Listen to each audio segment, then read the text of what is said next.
Bueno, ustedes saben, avanza la reforma educativa que comenzará ya a aplicarse el próximo año. ¿Cuáles son los cambios que se van a comenzar a implementar? ¿Qué pasa con la formación docente? Bueno, son algunos de los temas que hablaremos hoy con la doctora en Ciencias de la Educación y directora de Planificación Educativa de la ANEP, Adriana Aristimuño. Bienvenida, Adriana. Muchas gracias. Se la ha señalado también como la madre de esta transformación educativa. Me viene bárbaro, porque me rejuvenece. En realidad yo estoy para abuela, no para madre. Bueno, ¿qué cambios se van a empezar a ver ya el año que viene? Ayer conversábamos acá con el presidente de FENAPES, José Olivera, bueno, y ellos tienen varias discrepancias, ¿no? Pero para que las familias vayan sabiendo, porque hay mucha incertidumbre, ¿qué cambios ya a partir del año que viene se van a implementar? Va a haber cambios en los programas, en educación inicial, en niveles 3, 4 y 5, en primero y segundo de escuela. Eso es el primer ciclo que le llaman sí, en la el primer ciclo del nuevo plan, y también va a haber cambios en séptimo, octavo y noveno, como se llama ahora, que eran los viejos primero, segundo y tercero de ciclo básico. Y ese es el tercer ciclo, perdón. Sí, el tercer ciclo. Para entenderlo un poco más, porque creo que la confusión pasa por allí, sobre todo para los padres y los alumnos que empiezan ese tercer ciclo, que sería primero y segundo, tercero de liceo, el ciclo básico, que ahora es este tercer tramo, digamos. ¿Qué tipo de modificaciones van a tener? En primer lugar, los estudiantes van a ir, como siempre, a liceos y escuelas técnicas, es decir... ¿Con uniforme igual que el resto? Como se iba hasta ahora, o sea, si el centro educativo tiene decidido uniforme, con uniforme, si no, no. Eso para empezar, o sea, no es que continúan en la escuela, pasan de un sexto a un séptimo en el mismo edificio de la escuela, no. Es como hasta ahora. Simplemente que con esa nominación de sexto y después séptimo, aunque sean diferentes locales, lo que queremos significar es que hay una continuidad mayor, que eso es lo que ¿Qué está dado. significa eso? Bueno, porque me parece que es la comprensión que todavía no sé. Los maestros siguen trabajando con los profesores. ¿Cómo se generan esos vínculos? ¿Cómo se hace el seguimiento del estudiante? Los vínculos están dados por los programas, que es lo que estamos terminando ahora en octubre. Los programas los están haciendo justamente en conjunto los maestros de inicial y primaria, junto con los profesores de secundaria, junto con los profesores de UTU. Quiere decir que las personas de los diferentes subsistemas están elaborando programas en común. Entonces, eso es lo que es, por primera vez en la historia del país, que se está haciendo algo que pone foco en el estudiante, pensando justamente en esa continuidad, en ese trayecto del estudiante. ¿Y hay algún ejemplo que se pueda poner aquí para entenderlo un poquitito más? Lo que se trata de es evitar las grandes diferencias, por ejemplo, de evaluación que había entre sexto y primero. Por ejemplo, si yo te digo que en un mismo barrio, en una escuela,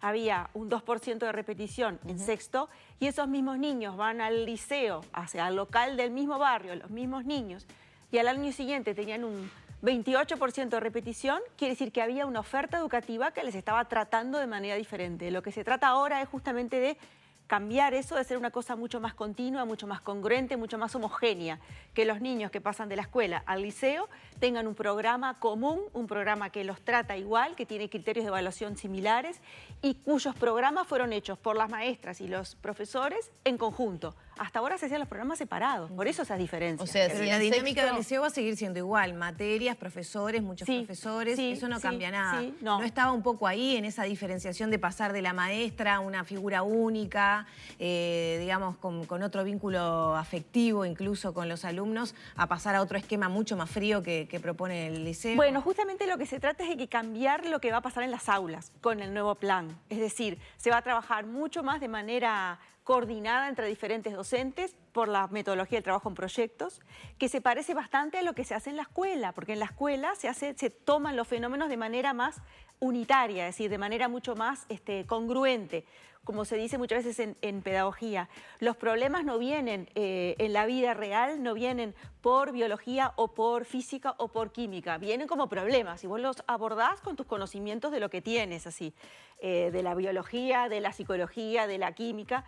Entonces, lo que se trata ahora es de poner problemas reales adelante de los chiquilines para que justamente desde las diferentes disciplinas se aborden. Y ahí viene el trabajo de los profesores, que es distinto, que es un trabajo mucho más colaborativo, coordinado, donde tienen que elaborar un proyecto en común para luego desarrollarlo juntos a lo largo del año con los chiquilines, que se parece bastante a lo que hacen las maestras. Pienso, por ejemplo, ahora que tenemos un vaso ahí, se cae el vaso, se rompe y se vuelca el agua. Sí. A partir de eso se trabaja en física, en matemática, en ciencias naturales. Totalmente de acuerdo, es así, es así.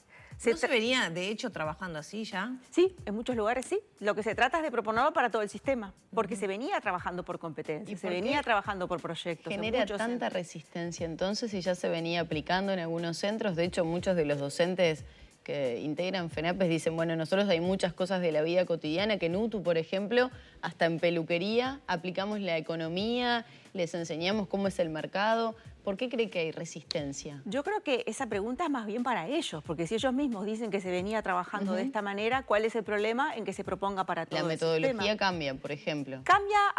Cambia en profundidad la manera en que se enseña, porque se toman los fenómenos de manera mucho más global, pero también de lo que se trata acá es de pensar siempre en el estudiante y no tanto en el contenido que yo quiero enseñar. Entonces, la enseñanza por competencias tiene eso, que te pone, que te fuerza a pensar qué es lo que yo quiero que el estudiante sepa hacer al final de este proceso, qué es lo que él tiene que saber hacer.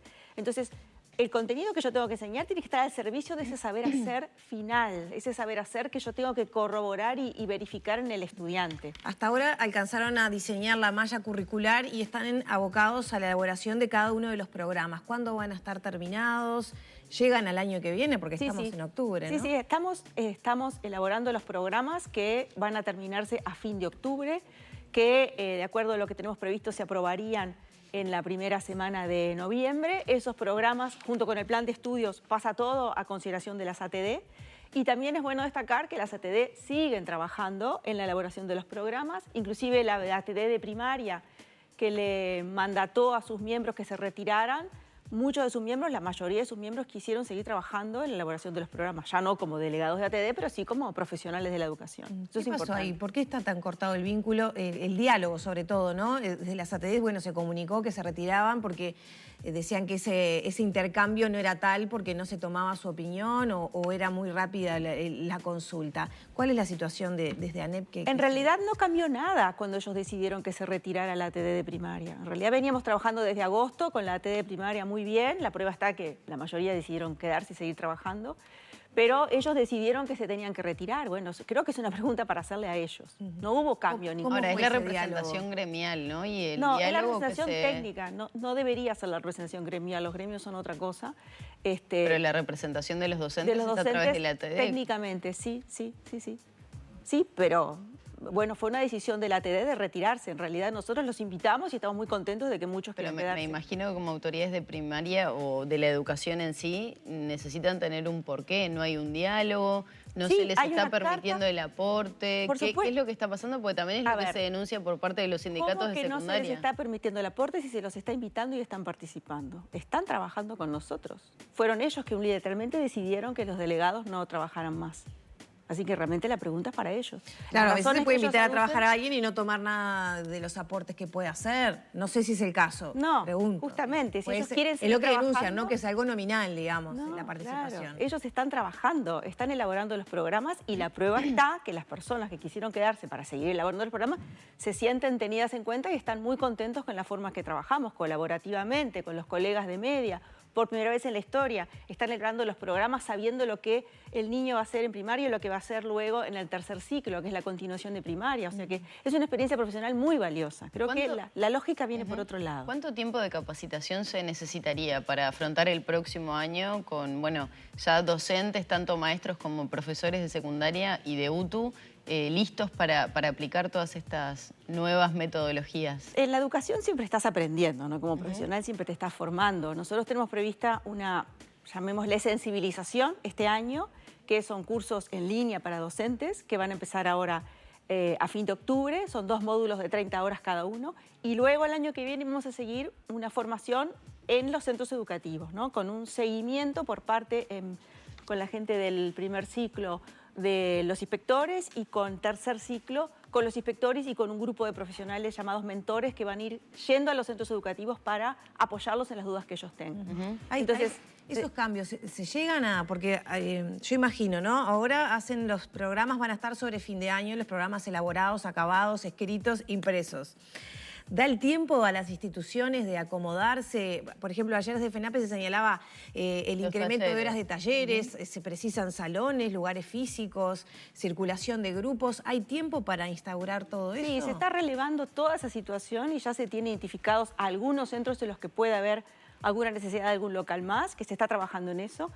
En realidad, los talleres se pueden hacer también en los laboratorios, ¿no? Todos los centros del llamado ciclo básico tienen por lo menos un laboratorio y ahí entonces hay disponibilidad local. Pero se habla que se duplicaron y la cantidad de estudiantes a veces no... Yo pienso, por ejemplo, en mi laboratorio de física era muy chiquitito como para poder tener a 2 grupos o más de un grupo. Claro, no, pero en realidad cada grupo se subdivide en 2 talleres, entonces la cantidad de estudiantes que va a cada taller es la mitad del grupo, entonces no es tan masivo.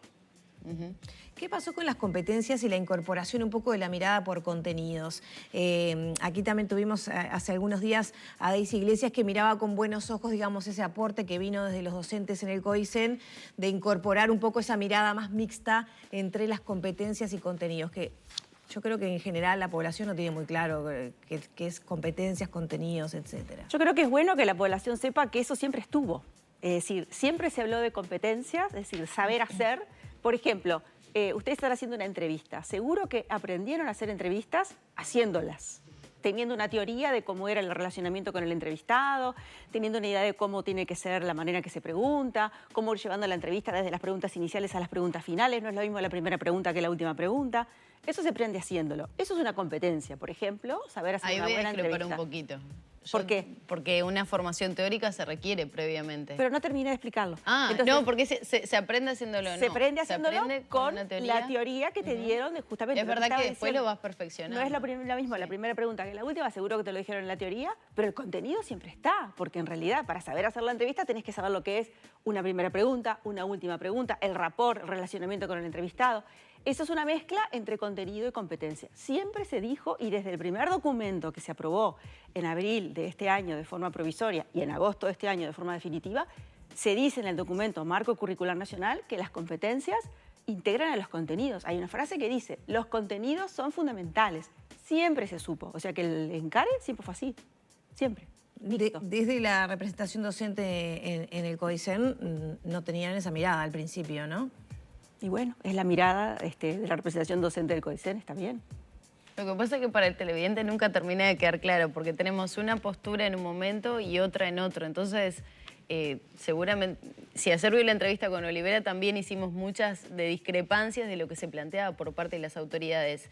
¿No falta un debate, tal vez un debate público entre ambos para poder exponer cada una de las situaciones? Estamos debatiendo todo el tiempo, por ejemplo. Pero uno dice una cosa, el otro pero a veces dice otra y nunca queda claro. Sordos, exactamente. Pero a ver, uno es coherente con lo que siempre dijo e hizo.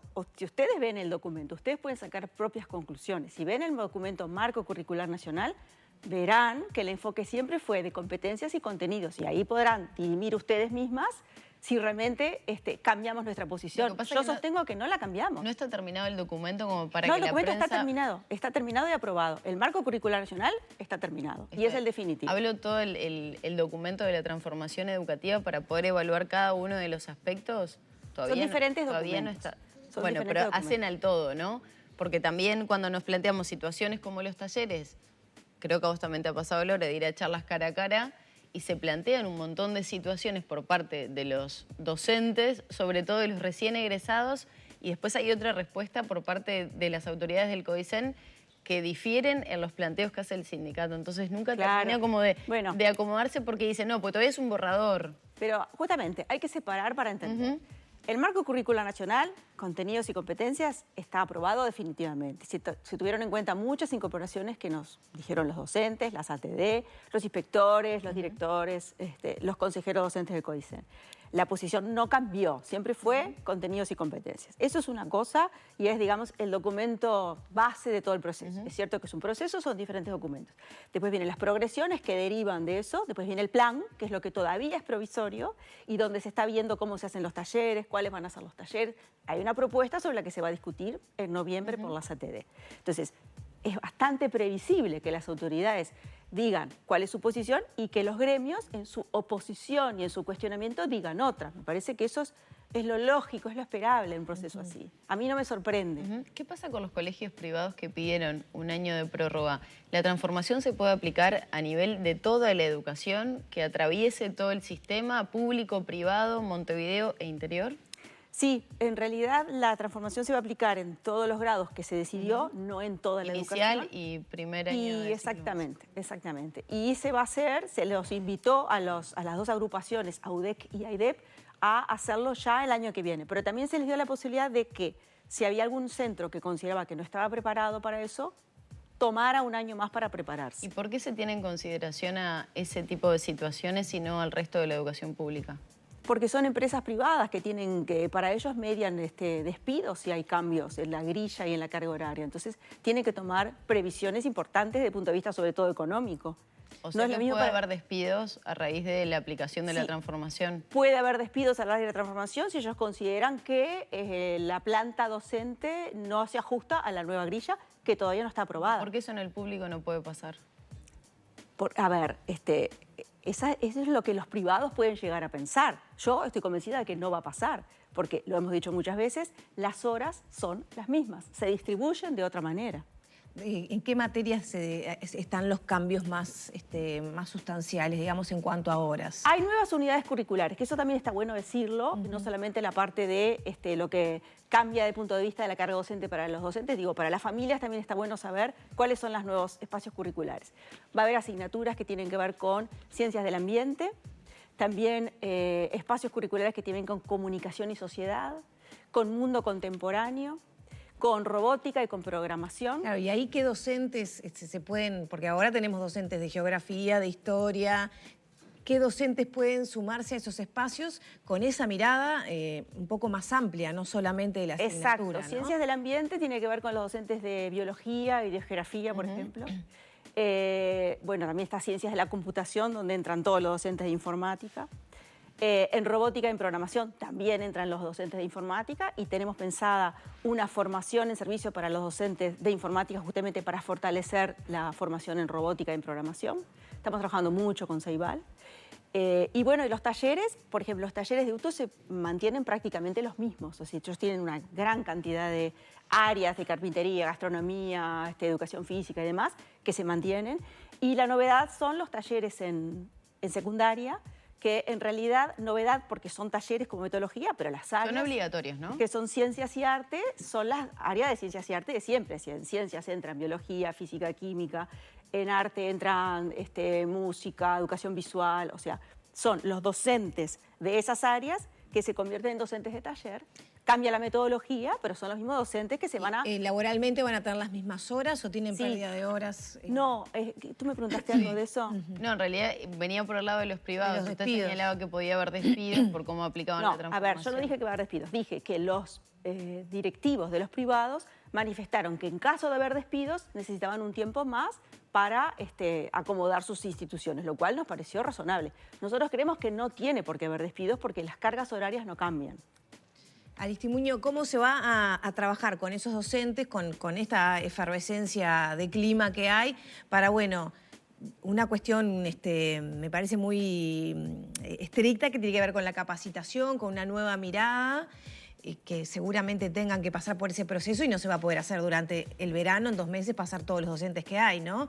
Y cómo se va a trabajar en la coordinación de esos docentes. ¿Aumentan las horas de coordinación? ¿Va a aparecer la figura del coordinador que usted mencionaba algo al principio? ¿Cómo se va a trabajar en eso? La formación de los docentes se va a hacer ahora, este año. Justamente una de las críticas que se hace generalmente en las transformaciones es que se cambia un plan y no se le ofrece instancia de formación a los docentes.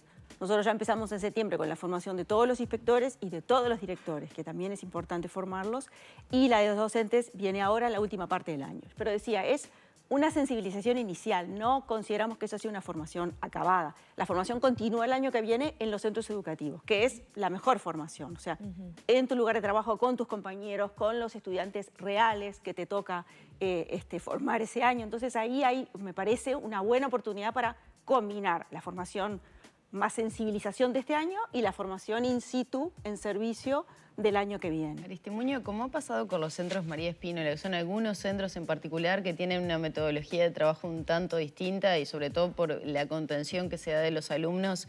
¿No se podría, pensando en la situación de conflicto que estamos atravesando, recién dábamos los números, septiembre fue el mes con más conflictividad de todo 2022, comparándolo con 2021 también, ¿no se podría empezar a aplicar en algunos centros en particular la transformación, digo, en tratativas con los gremios de la educación para irlo aplicando progresivamente y no imponerlo? Digo, pensando en los tiempos, en las capacitaciones. Entiendo que hay una necesidad porque era un compromiso electoral del actual gobierno de aplicar estas modificaciones y la transformación a la educación, pero hacerlo de forma progresiva en algunos lugares para luego sí al año siguiente poder aplicarlo en todo el sistema educativo. Ya, ese es un argumento que han utilizado los gremios y algunas personas del Frente Amplio. No sé, lo estaba pensando en este momento. Está bien. Como en primer lugar, los María Espínola ya son una experiencia piloto porque es una política focalizada y nos está dando elementos muy interesantes para generalizarlo a la transformación. Exacto. O sea que eso ya ocurrió, o sea, ya ocurrió desde el 2021 y durante el 2022. Y en segundo lugar, esto no se hace porque sea un compromiso electoral, esto se hace porque es una necesidad. Digo, mucho de lo que estamos... uno de los argumentos que se han manejado, ¿no? Es un compromiso electoral, es un argumento que se ha manejado. Yo digo que es una necesidad del país. Yo creo que la educación tiene que cambiar y ya el 2023 es el tercer año de esta administración. Creo que no es para nada apurado, creo que hemos trabajado mucho para llegar a donde estamos y que estamos en el tiempo correcto. 2023 y 2024 son los últimos años de esta administración. Nos da un espacio y un oxígeno para empezar esta transformación e irle introduciendo alguna mejora, ojalá, para que las próximas autoridades encuentren una experiencia en marcha que les parezca suficientemente buena para continuarla y mejorarla. ¿Las clases van a comenzar en tiempo y forma en 2023? Las fechas previstas, sí. Tú decís, yo pienso que sí. ¿O se va a retrasar un poquito justamente por la implementación de la transformación? Creo que van a empezar como siempre, es lo que está previsto. Los tamaños de los grupos, etcétera, se van a mantener. Sí. Ya para terminar, ¿cómo se pretende hacer esto con la efervescencia que hay, con paros, huelgas que están disponibles? Las políticas públicas sin un mínimo de consenso son difíciles de aplicar, ¿no? ¿Cómo se va a seguir desde las autoridades? Bueno, intentando avanzar con esta propuesta. Y como estamos haciéndolo ahora, dialogando con los gremios, en la bipartita, trabajando huelgas, con la paros, hoy se ocupó el IPA por formación bueno, docente. Pero digo, a ver, ¿ustedes imaginaban que esta transformación iba a hacerse sin ningún tipo de conflictividad? Yo no. Yo pensaba que podía llegarse a una situación como la que se planteó ayer por parte de... Porque creo que también los docentes son conscientes que se necesita transformar la educación. Pero me parece que falta un diálogo a nivel país, con todo el sistema político, de acuerdo. Nosotros hicimos un diálogo con todo el sistema político. Ese consejo o congreso, nunca me acuerdo de la educación, que se pretendió hacer en otros momentos, que no funcionó. Tal vez esta era una buena instancia para retomarlo, llamar al resto del... Yo creo que no es la forma. Yo creo que se inició, primero, había un compromiso, una mayoría del país que quería esto, por lo cual corresponde hacerlo. Exacto. Y además se dialogó mucho con diferentes instancias de la sociedad, con sector productivo, con periodismo, con partidos políticos. Tuvimos varias reuniones en el año 2021 con referentes académicos, sociales, educativos, científicos, artísticos, y en realidad el consenso es generalizado. Después están los gremios y después están algunos grupos que resisten y a ver, era previsible y razonable, pero hay muchas voces en el país que quieren este cambio. Muchísimas. La última y rapidísimo porque tenemos que cerrar. Hoy abrieron las inscripciones para educación inicial. Hoy, por ejemplo, el Observador hace una proyección de que si se sigue al ritmo actual, recién en 2033 tendríamos a toda la población de 3 años para arriba escolarizada. ¿Cómo viene la marcha con esta población que ha sido particularmente afectada por la pandemia y en cuanto a los días de concurrencia a clase, etcétera? ¿Cuál es la pregunta en concreto? La pregunta es cómo se proyecta el año, qué instancia hay, qué se espera en cuanto a cantidad de niños que se inscriban. ¿Cómo se suma esto a la transformación educativa? Aumentar la cobertura, como siempre, es una política prácticamente ya de ¿Hay Estado. más cupos para 2023? No tengo la información en este momento. agarraste sin saberlo. Me imagino que la idea es, la idea siempre es aumentar la cobertura, sobre todo en 3, que no es obligatorio, pero que la NEP... pasar a hacerlo? ¿Obligatorio? 3 años. Dudo, no hay mucho fundamento pedagógico, científico para considerarlo una obligación del Estado que sea... De hecho, estuve hace unos días en un congreso hablando con alguien de España y me decía que, bueno, que lo obligatorio empieza a los 6 años, porque si tú lo haces obligatorio, lo tienes que hacer gratuito. No todos los países tienen la posibilidad de hacerlo gratuito, lo cual uno a veces no se da cuenta de las buenas cosas que tiene Uruguay, que es obligatorio y gratuito desde los 4 años. Muchas gracias, gracias Muñoz. A ustedes. Le quiero decir que llegaron muchísimos mensajes de todo tipo y color, a favor, en contra, con dudas, con aceptación también. Va a tener que venir más Así que seguido, seguir vamos explicando la exactamente, transformación. para seguir conversando. Muchas gracias. Gracias. Por estos Encantada. minutos.